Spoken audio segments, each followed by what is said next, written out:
Hello, everybody.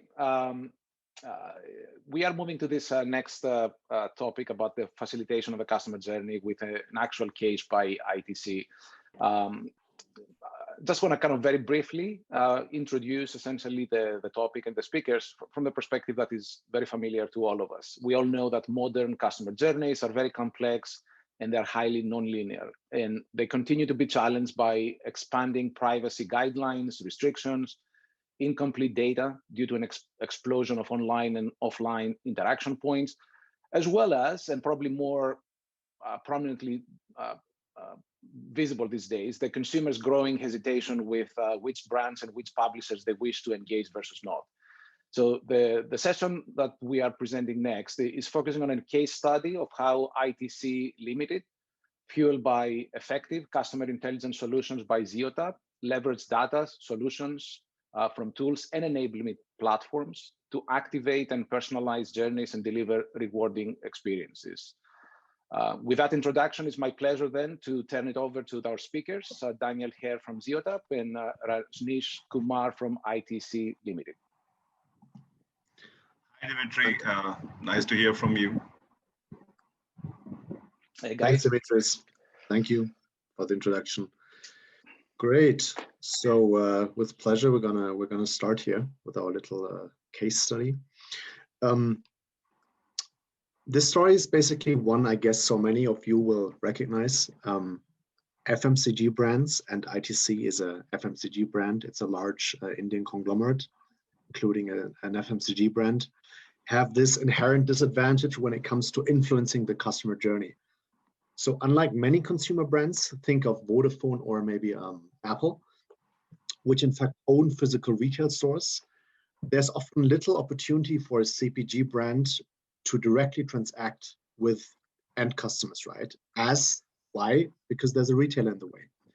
And that means that there's no easy way to capture transactional data, for example, at the point of sale, which in turn means that there's very little leverage to really master the customer experience with, sophisticated intelligence about the customer. However, now we see many FMCG brands actually taking on the initiative to turn that around and change it. And we're at Zeotap, we're super excited to be supporting ITC as they embark on that journey. And Rajnish, maybe you provide a little background where ITC is coming from historically and where it is heading now in terms of owning the customer journey end to end. Sure, Daniel. Thank you very much. So at ITC, we are a large conglomerate and a very old company, almost 110 years old now. But when we started our data and consumer journey, back 3 to 4 years ago, there were a lot of data points which were existing about the consumers, whether it is market research, activation data, we had several brand campaigns, but all these were disparate sources lying all across the company, and there was no common place to have this data. And the whole journey actually started by, introducing a concept of consumer data hub, which we called as ITC Consumer Data Hub, and we started collecting this data, making sense of it somehow. And during that process, somewhere we realized, like you said, that although every second household in India actually uses our products, as ITC, and we have more than many $1 billion of consumer spends, we do not know our consumer. We sell either through general trade, modern trade, third-party e-commerce marketplaces, and so on. But while people are using our products, we do not know who these people are, who these consumers are. And I think we realized that, I'll say not by chance, but something that we were planning to do for a long time. So during the pandemic, we started a small PR sort of a campaign where there was a truck which used to go to the apartments and started selling directly to the consumers. So we had service, like we service almost 2,000, 3,000 apartments. But within that, what we realized there was a huge amount of consumer pull which was there for ITC brands. And that's where the whole idea of going directly to the consumer in terms of a full-fledged e-commerce store, which we have like itcstore.in, that emerged. And that's where we, kind of consolidated our whole consumer journey or collection of data, and the whole, e-commerce piece came into place, where now we have the consumer data in terms of knowing them better from the kind of products that they buy, the kind of preferences that they have, the way they browse the websites, and so on and so forth. So that's where the journey started, and we have been able to kind of be very successful in terms of gathering huge amounts of consumer data and also behavior and transactions and so on and so forth. Um, One more thing, why we actually went with a third party, data provider like Zeotap, is that while our journey is just started, data is good, but it is not rich, the first party data. And when you are doing a large campaign, let's say upper funnel campaign, then you need large amount of data for a scale.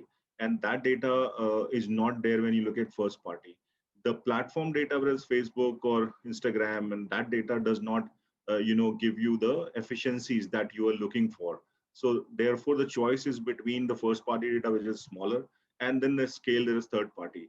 And Zeotap we preferred particularly because of the privacy concerns. Zeotap is compliant to GDPR, and tomorrow, sooner than later, we'll have a similar, data governance and privacy laws in India as well. So while we were starting the journey, we thought that it is good to have a partner who has the entire data hashed on both ends. From our end, when we send the data to Zeotap, and when it comes back to us in terms of a pool for targeting, then also it is hashed so that privacy thing is there. So that's been in a nutshell, kind of our journey, Daniel, and yeah. Yeah, I think we all realize, right, that a customer journey is usually nonlinear, and that it basically is something that you at ITC look in terms of two halves. Maybe you want to elaborate on this a bit. Yeah, so in fact, what we look at as a consumer journey is like a kind of a closed loop virtuous cycle where I'm recruiting the customer in the upper funnel, bringing in the middle funnel in terms of the interest that they have, and then finally, kind of people buying the product.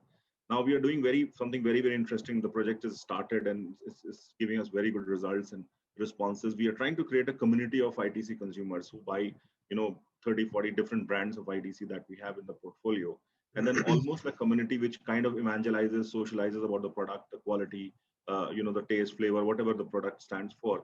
And that becomes kind of a, almost like a marketing flywheel where people not only buy our products, but they also talk about it to their friends and family. And therefore they become in a sense of ITC consumers. So they kind of stand for us. And that's where, the whole thing, it's like you said, it's not linear. It's almost like a cycle that we are looking at. And within that, the problem, Daniel, that we were facing was about not knowing the customer. Now you'll understand that knowing the customer in this is very critical. So just the phone number or email will not do. You need to have multiple data points in terms of the interest, psychographics, appographics these days, what kind of apps they have, what kind of things that they like, what kind of interest they have. So we are trying to build kind of golden record for these consumers.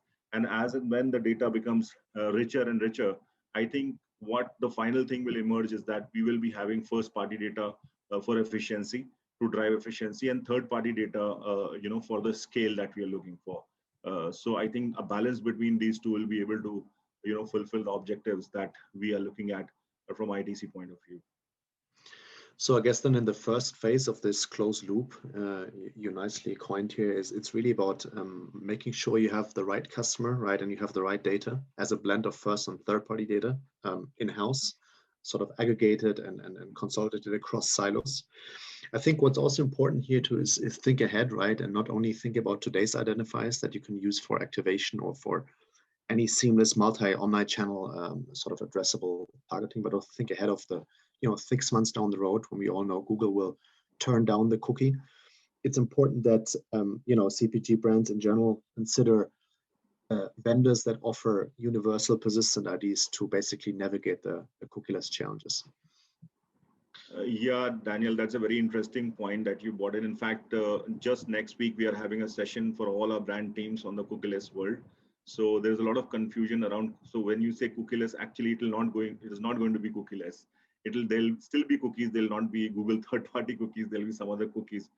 I mean, for all you know, there could be Zeotap cookies, there could be Adobe cookies, and you have to be part of one of those pools, whichever pools kind of suits your ambition the best. So I think that's the session we are taking for the brand teams, and there's a lot of interest in this area. But I again think that a partner like Zeotap, if you have a rich pool of data and the kind of cookies that you have from your partners, I think that's the journey that we already started with you and with companies like Adobe and so on. So we'll have to see at what point what suits our requirements best. But I think that is also very important to be part of one of those ecosystems as we go along. Okay, so once you guys had the first sort of phase of the closed loop to manage and navigate the customer journey in place, how does the second part of the journey look like? So second part is all about direct to consumer, and I think it's the in thing, or it's a trend. But I think it's a trend not because it's just a trend, because data is very important, and the winner in the marketplace today will be a company or an organization which has consumer data, which understands the consumers better. So I think direct to consumer is the way to go for us, and that's where data will be very important, and our first party as well as third-party data which we have from Zeotap as of now. I think that will be very important, and we will continue to learn more and more about our customers and target them better. And like I said, try to create a virtuous cycle where we not only recruit and sell, but also make them kind of people who are standing for the brands, who are evangelizing about our products, and telling their friends and family. I think that's very important, and that's in direct to consumer is the way that we are looking forward as an organization. Sounds great. So this closed loop that Rajnish basically described has a customer data platform, in this case Zeotap's CIP, our customer intelligence platform, as its heart. The CIP approach looks really at customer data holistically, as it combines a CDP natively with identity extension, identity resolution, third-party based, and third-party data enrichment, as well as a universal cookieless identifier. And a great example of those or leveraging those customer journeys is to feedback learnings from really understanding who your first party customer is, and really doubling down on D2C activities into feedbacking this back into your first party data strategies, and then also use predictive audiences to basically figure out CLV of customers, purchase value of customers, and base your marketing on more AI-based predictions. Maybe as a closer, Rajnish, you would like to speak to some of the impact you're seeing so far.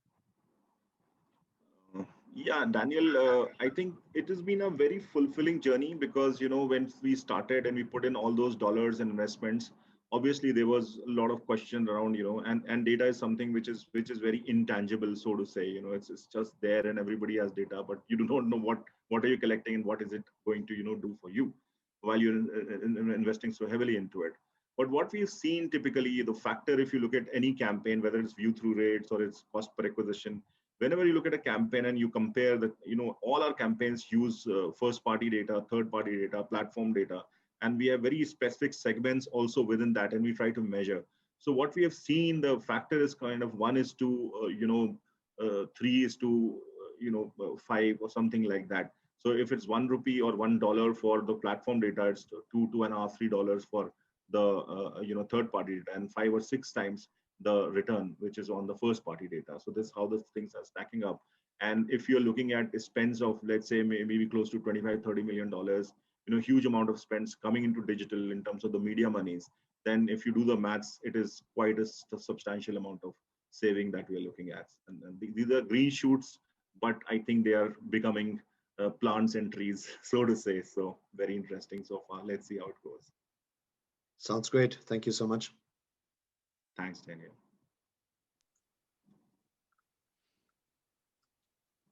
Well, thanks, Daniel and Rajnish, for the exciting conversation. We'll open up to some questions right now, and maybe I can start myself with one of them, especially for you, Rajnish, exactly because of the CPG, FMCG, and everything else, right? The power is with the distributor, the power is with the retailer.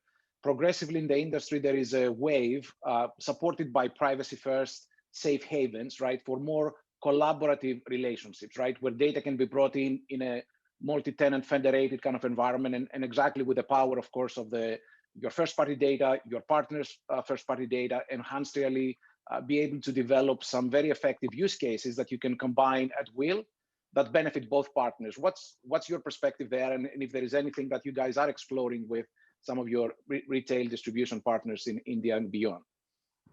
So retail distribution partners, not as yet, because I think it's a very closed guarded, but some of the other partners. For example, I'll tell you about airlines. So we are exploring our hotels business to partner with some of the airlines. For example, we have a very large hotels business. Can we partner with somebody like Go, Indigo, or SpiceJet? And we are having discussions. In fact, after pandemic, the things kind of frizzle down a little bit. But we are exploring with them that can we use that data, and together we can target if somebody is going from Delhi to Bombay, and they need a hotel, so can we show ad or something like that. And that discussion has taken we are taking forward. One of the very interesting discussions that I'm doing is with the food tech companies. So what I simply believe is that what we are selling is food in the raw form. It is uncooked, or it's atta, if you know this, and rice and different food, chips and all that. This is all food, but the food tech companies are also delivering food in the cooked format, right? So in effect, we are just satiating the same demand. So we are interested in a very kind of a partnership with the food tech platforms, and it's almost the deal is ready to get closed. I think that's where we will find, because once that somebody, for example, orders chocolates every time or something sweet every time they order food, then we can show them our chocolate ads.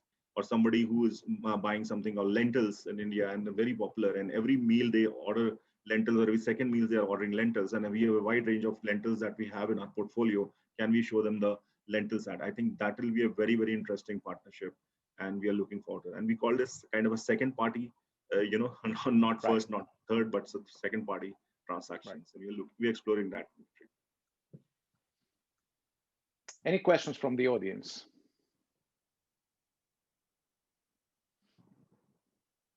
If not, I will ask you then another question, which is really, what's a minimum viable solution to get started for someone that wants to explore, of course, the power of those consumer intelligence, whether it's may not have a CDP, they understand exactly what you said. First-party data is about accuracy, precision, but doesn't scale. So what's your sort of roadmap of how do you get started in a way that doesn't break the bank and it doesn't scare everybody in terms of overall investment, but allows you to start demonstrating some of those activations? See, the way we did also, and we were having the discussion about CDP, which is obviously a more costlier proposition. But what we started building was our own consumer data hub on Amazon platform. And that was a smaller investment. And that's where we kind of, what I talked about, all the disparate sources of data which were lying within the organization. The first thing was we brought all of them together, and they started sitting in one place. Then we ran some kind of a programming and codes on that to make sense of that data and see that what is it usable, not usable, what if the telephone numbers are correct. So those kind of basic things.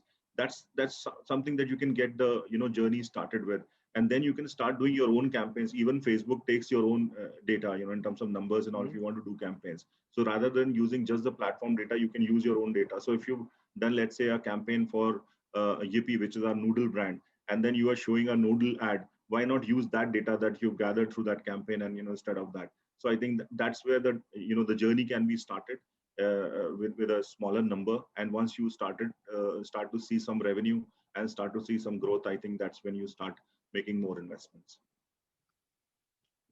Great.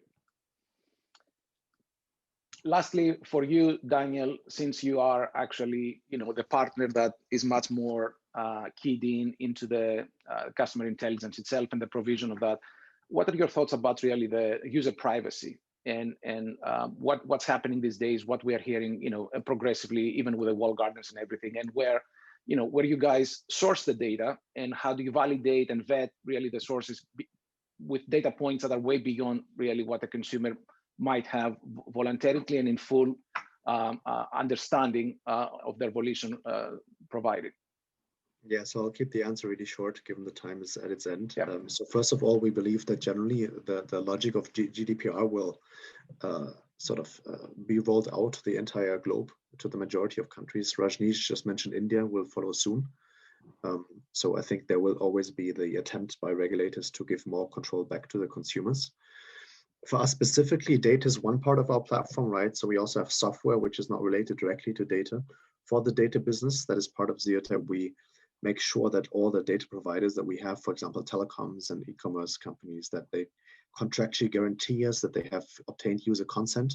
That's step one. Step two is we actually do diligence on them. So we actually check public companies of how they how they obtain and how they perform content collection. We send them questionnaires, we update that regularly, right? So we just basically do our homework. It's a simple legal function, you know. It can be done.